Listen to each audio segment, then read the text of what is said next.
Hey everybody, it's your buddy's pal Anthony. I want to talk with you guys today about The Mandalorian. Season 3 has finally dropped. We are awaiting the release of the third episode this week.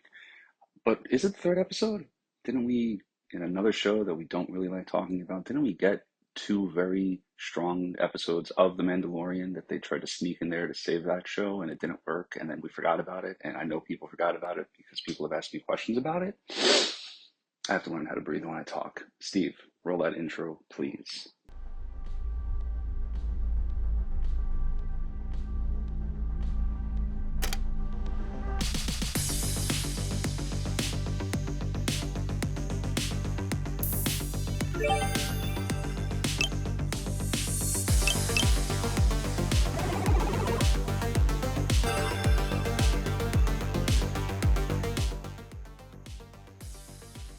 All right, so yeah, before we get into the Mandalorian season 3 proper, because I have had friends and coworkers talk to me and say, "Hey, how the hell is the kid back? What happened?" Some people forgot, a couple of people just didn't watch it.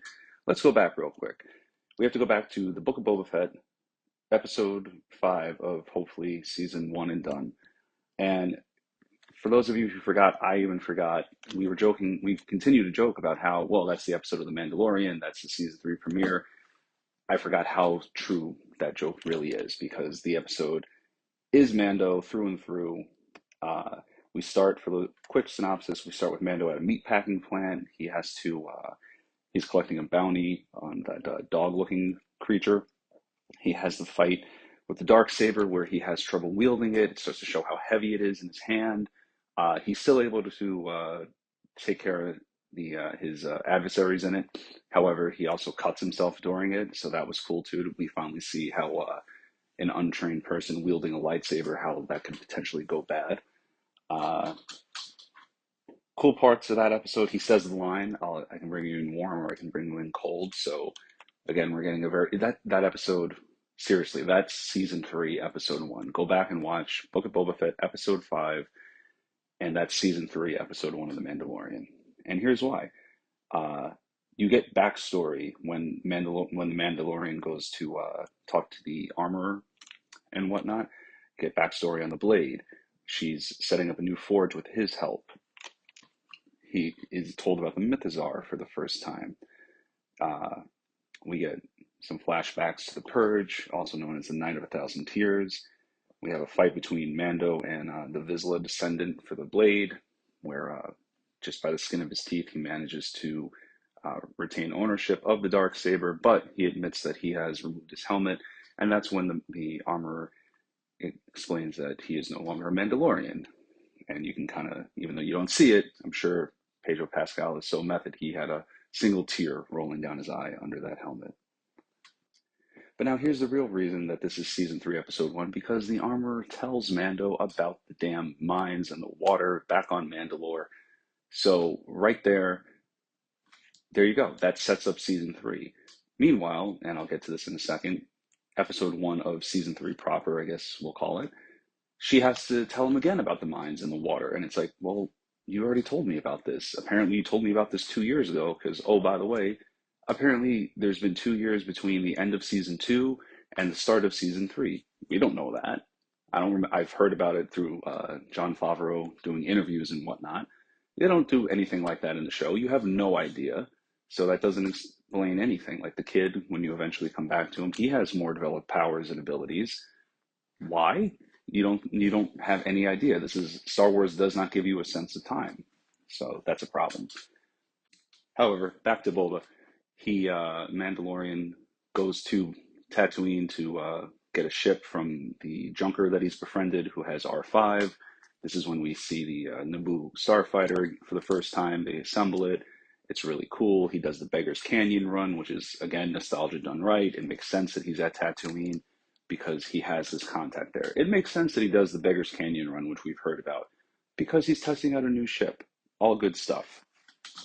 At the end of that episode, Fennec shows up and tries to rope him into the stuff going on in the actual show that we were supposedly watching that episode, the Book of Boba Fett, and Mando says he has to go take care of a couple things first.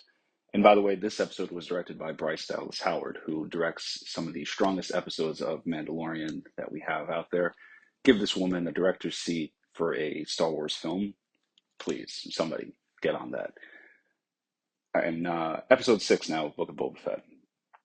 We had the Cobb Vanth bit in the beginning, where they pretty much just lifted feels of Justified and put it right on Tatooine, and it works. I'm convinced that Tim Oliphant is just destined to play lawman from now until he dies, and he does it so well, I don't think anybody should really mind. So now, anyway, continuing with the episode, Din goes to Grogu, and then it kind of starts to go downhill from there, personally. Again, we don't have a sense of time. We don't know how long it's been since they've seen him. And he's kept from Grogu. We don't like that because it sets us up for Luke being a slave to the old Jedi traditions. You have to separate, you have to let go of everything. You can't have a personal attachment. Meanwhile, a couple years ago, you put it all on the line to save your father, who is a mass murderer and, the right hand of the devil. But you put it all on the line to save him, to redeem him because of your family connection, because of your love for this man. However, you won't let the adopted father of your one and only student in for a parents' weekend just to check up to him and see how he's doing. Let the kid show off in front of him. Maybe, all of a sudden he'll unlock some new old ability that he forgot about and impress the both of you. But no, he doesn't do that. He subtly has him kept from Grogu with the aid of Ahsoka and R2-D2. You'd think of all people involved, R2, because he was there at the very beginning. He was there when Anakin was a kid. You'd think that at this point, the cat's all out of the bag. Everybody knows everything. You'd have thought that R2 would have C-3PO sit down and just say, listen, just word for word translate.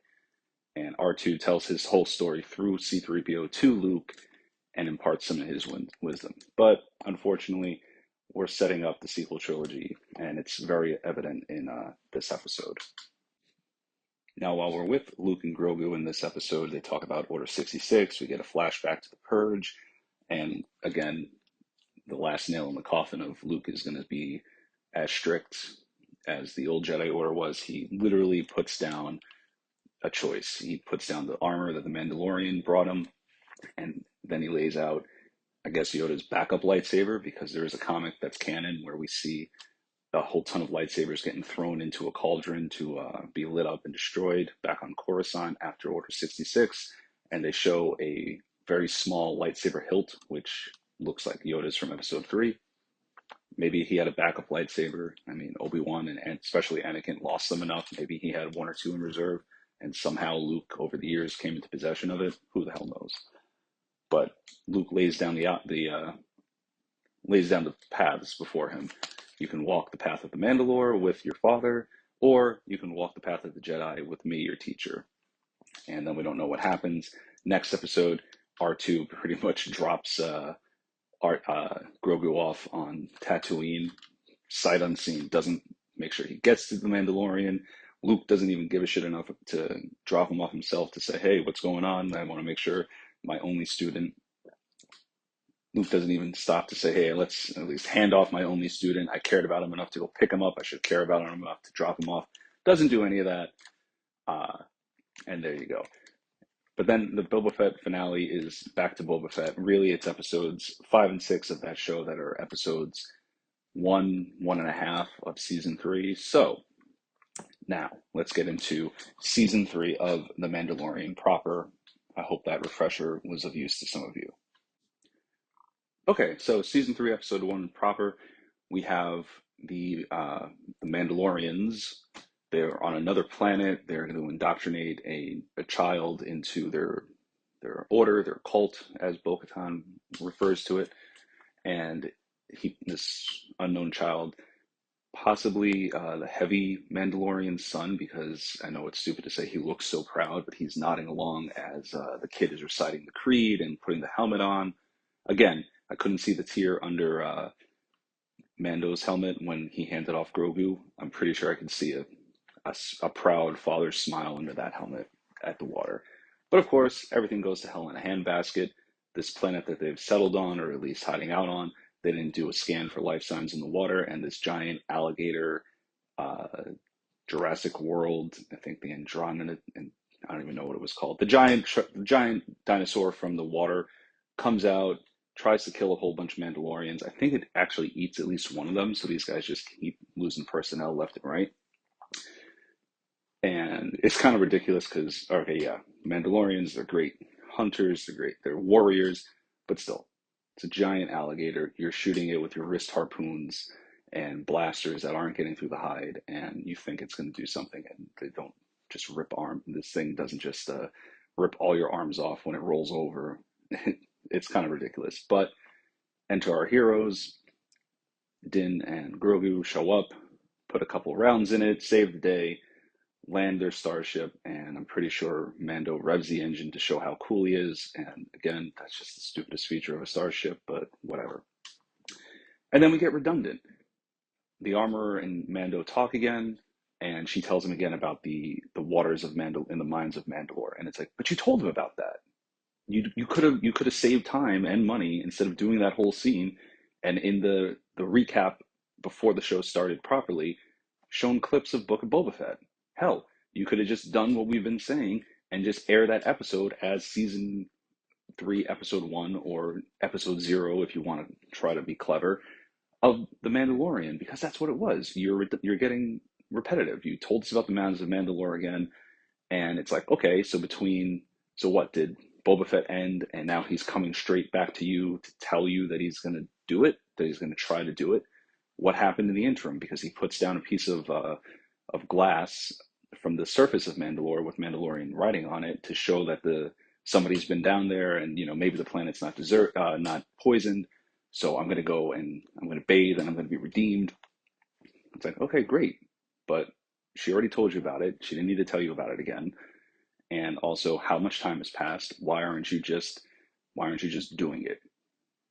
At this point, why aren't you just okay? Fine. Now, I forget the name of the planet. He goes back to the planet that we began the series on, where it was the home of the guild, the home of the bounty hunters, where he always got his missions from Apollo Creed. And now this town has done a complete 180 since the end of season 1 and the little bit we saw in season 2. It looks very built up and proper. Apollo is talking about how it's going to be a trade hub and this and that, but he's not going to get involved with the New Republic. He's going to stay, they want to stay their own planet type of thing, because why would they want to be basically slaves to another far off empire again that doesn't give a shit? All good stuff. He's gone corporate. The man is wearing a huge cape. He has robots holding the bottom of his cape so it doesn't drape on the ground and get dirty. It's definitely a 180 from where we started with this character. This is just a filler episode, folks.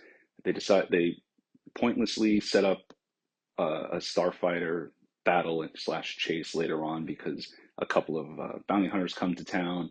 They want to drink, and the bar has become a school, and it's a chance for Apollo to prove that he's still a badass because he gets into it. You think he's going to get into a duel, and he does get into a duel, but at first he just tries to disarm the guy.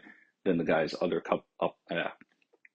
At first you think he's going to get into a duel, and he does, but he just shoots to disarm the guy, and then his friends get involved, and Mando and Apollo just, they kill everybody except for the one guy that they should have, which was really silly. You're not going to kill the one guy who started this whole trouble. You should have left one of the underlings alive to actually get the message back, and they didn't want to because it sets up our space chase later. So this happens. Mando's there, and the reason he's come back to this planet isn't to resupply. It isn't to try to get a Razor Crest or some sort of other ship. It's not to recruit people to his new quest because he needs some help because he doesn't know what's waiting for him on Mandalore. No. All these years later, he decides, because he has the kid back, because he had the kid thrust back upon him by the writers, that he needs a droid who can watch over the kid and, also scan for poisons on the planet, make sure it's safe to breathe, do scouting ahead. It's not like there's a billion other droids in that galaxy, 2 of who could help him. Like, he could have gone and tried to get R2, or he could have gotten R5, which he does later, spoilers. But he tries to rebuild the IG droid, which gave its life to protect Grogu and all of them at the end of season 1. And it's pointless. It leads to a little comedy scene where he does reactivate the droid, and then it tries to kill them, and Mando throws Apollo the baby because Apollo is screaming, "Kill! Shoot it, Mando!" You had a gun a second ago, dude. You helped kill a total of 4 people a minute ago. Mando has the kid. The robot's going for the kid. You could have pulled your weapon and shot the hell out of it, but you didn't. Okay, fine. They take the droid to a repair shop. We see, I don't know the name of the species. You see Babu Frick's species trying to do repairs, and it's a comedy scene that was cute and funny at first. You see Mando's, because they were so tiny, you see Mando sitting down in their workshop, which is, probably the height of a toddler, but so he's scrunched up in there. It went on too long. He doesn't understand their language. Apollo's relaying everything they say, even after he kind of gets what they're saying. The whole thing went on too long. They say they can't restore IG. His memory circuit is shot. They can't get a new one. He decides, well, I'll find a new one because I need a droid I can trust, and I can only trust this droid. Dude, you can trust any droid. You get wiped and reprogrammed. I don't live in that universe. Even I know that. Okay, fine. We're back now to fucking Tatooine. Oh my God, this planet. Would it have been nice if there was a Razor Crest waiting for him? Because again, in theory, he's going to go back to bounty hunting. It's him and the kid in basically a sports car. What are you going to do? Nope. He asks her for the IG droid memory circuit, can't get it, and then all this leads to him getting R5 to go and do his scouting and atmospheric testing for him on Mandalore. I don't know. The whole episode felt like filler. It didn't feel like a season 3 episode 1. It felt like the end of episode 2, maybe the start, maybe episode 3 on its own, because like we say, those 2 episodes of Boba Fett count as 1 and 2. Whatever, we're not writing it, we're just going with it. I enjoyed the hell out of this episode when I first saw it, but then after rewatching it with Aaron Waller on his stream, Steve and I were talking, and in the chat, we talked ourselves out of the 7 out of 10 we gave it, and this has to go down to a 6 out of 10 because it's too much recapping of stuff that even if you hated the show, Boba Fett, which we did, you still watched it, and then those were the only saving graces. It's too repetitive, it's too filler, it's too much comedy. So after we got over the initial, oh my God, Mando's back and Mando's doing cool things, when we started looking at it critically, again, as with most times with Star Wars, that's where we started losing some points here and there. It happens, and also to reiterate a point that our friend Sal has made, which we all share, it totally undoes plot development and character growth to have the kid right back with Mando with Din. Why? That is something that could have happened, like I had said earlier. He's going to, like, you want to do some filler episodes, you want to move the plot along. He gets his new Razor Crest. He starts doing some recon on his own on Mandalore. Maybe there's still some Imperial remnants that he's going to have to get around. Something he has to assemble a crew. He decides, well, hey, that laser sword guy was pretty good in a fight. He took out all those dark troopers single-handedly. Let's go visit Grogu. Maybe I can, get some help from this guy. And by the way, he does know Luke Skywalker's name, so I'm really annoyed that we haven't found out that him and Bo-Katan talked, and he said, well, Grogu's with Skywalker training, and that she hasn't said, Skywalker what? Who? Oh boy. Speaking of Bo-Katan, episode 1 ends with Mando and the kid going to a moon of Mandalore to visit Bo-Katan. As he walks into her palace, he says he's here to join her, which is interesting because, okay, yeah, you want to join her now because her goal is to retake Mandalore and you want to bathe in the living waters of Mandalore. But if you're so gung-ho to get redeemed and whatnot, is the best way to do that to go join basically a rebellion, an insurrection, whatever the hell you want to call the Mandalorians at that point, whose goal is to retake the planet from the remnants of the Empire? Why? That's okay. You've done no prep work. You've done no scouting on your own. You're relying on other people, which I feel like, maybe I've just built this guy up way too much in my head. I don't know. I feel like he would have done his own scouting and whatnot. But anyway, this is what's happened. He goes to join her, and she's sitting there all alone. Her forces have left. They're making their way through the galaxy as mercenaries because she didn't come back with the Darksaber. So it's just Bo-Katan and her one droid on this very nice moon of Mandalore, where, their people could have resettled. I don't see why not. And She gives Din the location of the mine. She basically calls him a moron because that, she says how the planet is poisoned and destroyed. There's nothing left. But yeah, okay, yeah, go bathe in the mines and you have fun, and I'll see you later. And that's it. So with that, the Mandalorian and Grogu turn to leave. The next episode starts, and I apologize, I misspoke before. Episode 2 starts with a quick trip back to Tatooine. He's trying to get the memory circuit for the IG droid, and then he ends up with R5. And R5 it's kind of sad. All astromechs are not built the same. Although he has been through a lot, but R5 does not want to join this cause, and he's pretty much sold as, the droid he is. She doesn't think much of him, I guess, or just wants to make a buck. R5 is installed into the cruiser, and we're off to Mandalore. They have a rocky re-entry through the planet's atmosphere, and then you get down below, and it's destroyed. You can see it's all green glass, as we've been shown many times from The Purge and from that piece of rock that Mando gave the armorer. But it looks really freaking cool. So bravo to the art department on that one. And then he's looking for a place. He's looking for the city that Bo-Katan mentioned. He lands. He sends R5 out. Naturally, as you'd expect, R5 doesn't come back right away. So Mando has to go out and do some investigating on his own. He gets attacked by these really cool looking practical effects monsters. Like, I'm sure there was some CG to help smooth out the lines of the suit or maybe their motions, but they look like they're all practical aside from that. And these creatures have attacked R5. They attack Mando. He manages to fight them off, and then we find out that the planet's atmosphere is breathable. It's just kind of, again, they use this a lot. I feel like I saw this in another show, which I forget about at the moment, but the sky is like the scorched earth from the Matrix again. He's flying in through the storm, and then, like in the third Matrix movie, once they get above the storm, you find out, oh, it's all beautiful and everything's okay, and then they dive back down.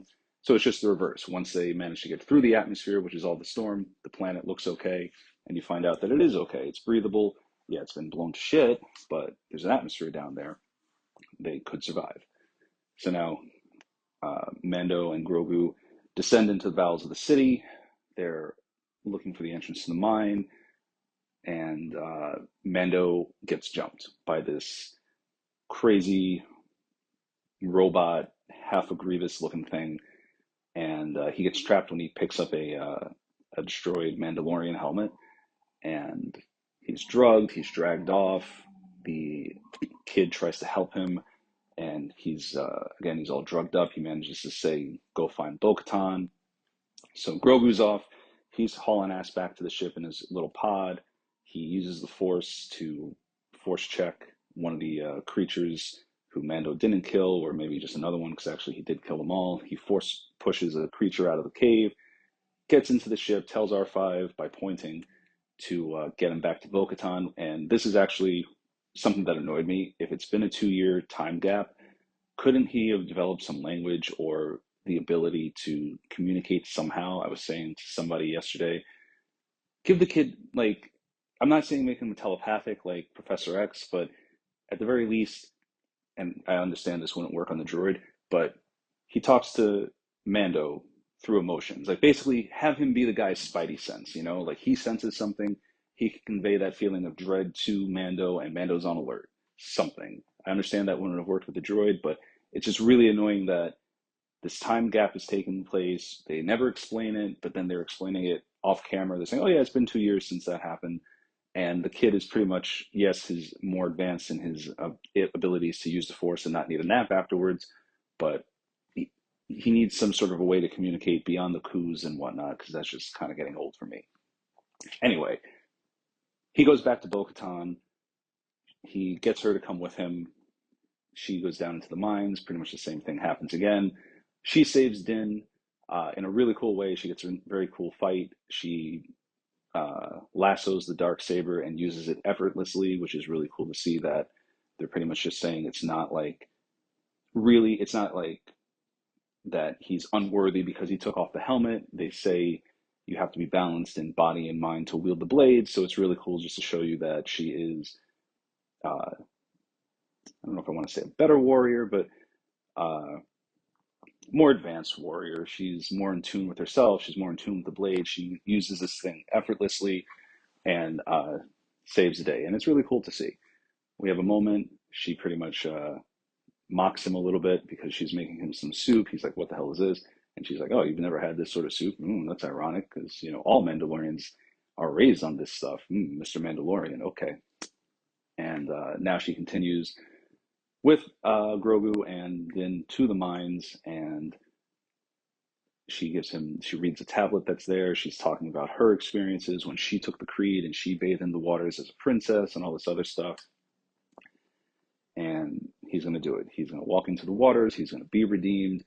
What the hell are they going to do with the rest of the season from this point on? But then Favreau and Filoni hit you with the next surprise. All of a sudden, Din gets sucked down very unexpectedly, and Bo jumps in after him. And it's really crazy because she's using her jetpack. She's going down very, very deep down, has no idea where he is. And saying that he sank that fast, she finds him at the bottom of the body of water. I don't remember if it's a lake or whatever. She finds him at the bottom of the body of water.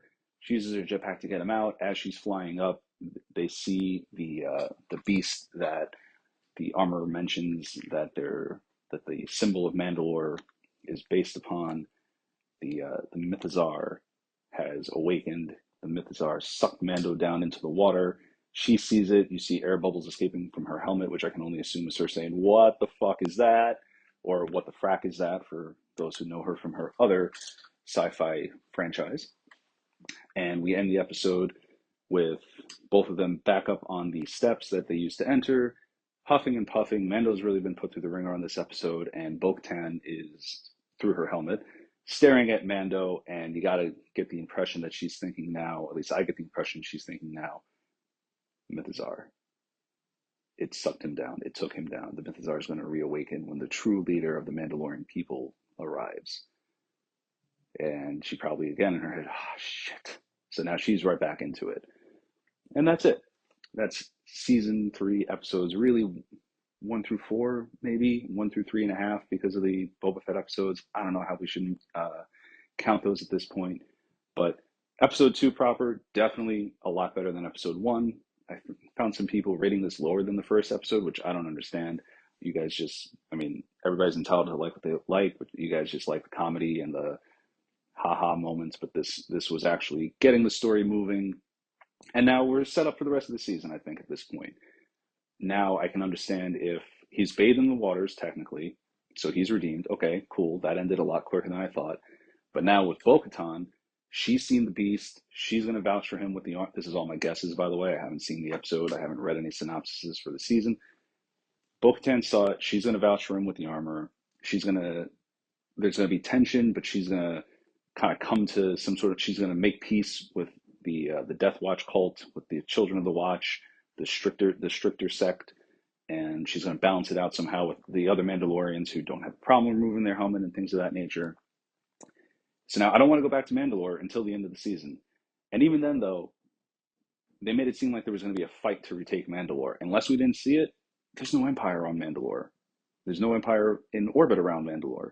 The planet is theirs for the taking. They need to basically get some scientists and figure out how to undo the atmospheric storm that's constantly there, and then it's going to take a long time, rebuild the planet. So I think the challenge for the rest of the season is going to be uniting the Mandalorian people, and maybe some of those people have gotten into it with the Empire. Maybe the Empire is just on another part of the planet that we didn't see yet, which doesn't make sense that they wouldn't have ships in orbit, but who knows? We have a whole season to go.